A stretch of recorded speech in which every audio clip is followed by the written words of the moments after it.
Well, we get a lot of couples that have already filed for divorce, and maybe they filed and they're having second thoughts and they're trying the weekend as a last ditch effort.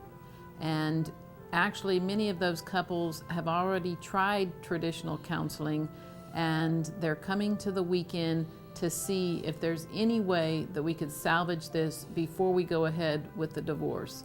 Maybe they filed for divorce, they're having second thoughts, and we get a lot of those couples and they come to the weekend and they find out that they actually can reconnect. They can forgive each other for the past, and they decide to cancel the divorce. And then we also get many couples that are separated, and they have separated because they're in such turmoil and they're in such pain that they can no longer live together.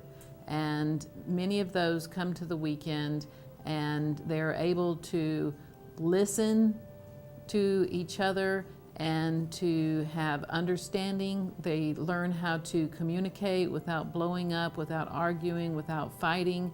And many of those couples are then able to move back home and move back in together. There's a variety of couples that come to our program.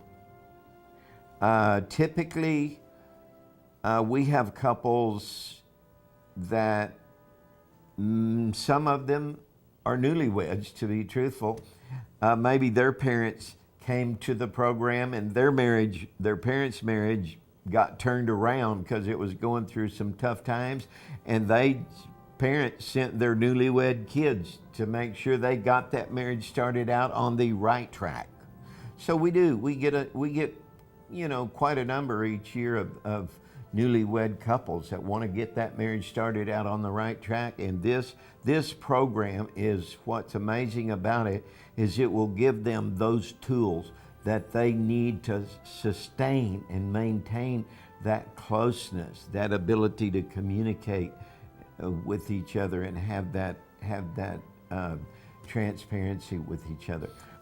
We have some couples come that their marriage is doing okay.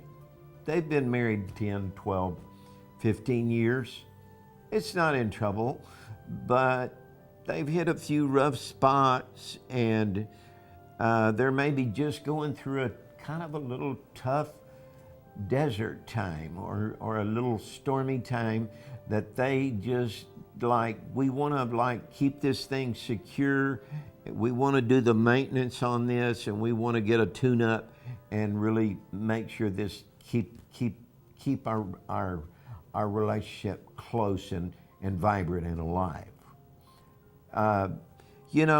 We also typically have quite a few people that come that they're in crisis.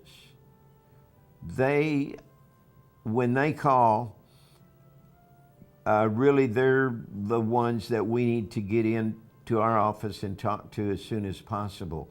They are having a crisis. There has been an affair in their marriage. There has been maybe a financial infidelity has occurred. There has been years and years and years of neglect. There's been major misunderstanding between the vast differences between their different backgrounds and where they came from. Not to speak of the differences that men and women typically, how different they are in communicating. So they're having some trouble with their backgrounds and differences, and their communication just isn't working at all. There's pain in their relationship. They're in a crisis, and they don't need Band-Aids. They don't need to spend 16 weeks of working on this marriage. They need to get in and get some intensive care where they can be supported and make major, major progress in a short period of time and get this thing turned around so that sets the stage for them to take advantage of that momentum and go forward. And they find that it's much easier going forward to put that marriage back together and rebuild it into a strong marriage from there.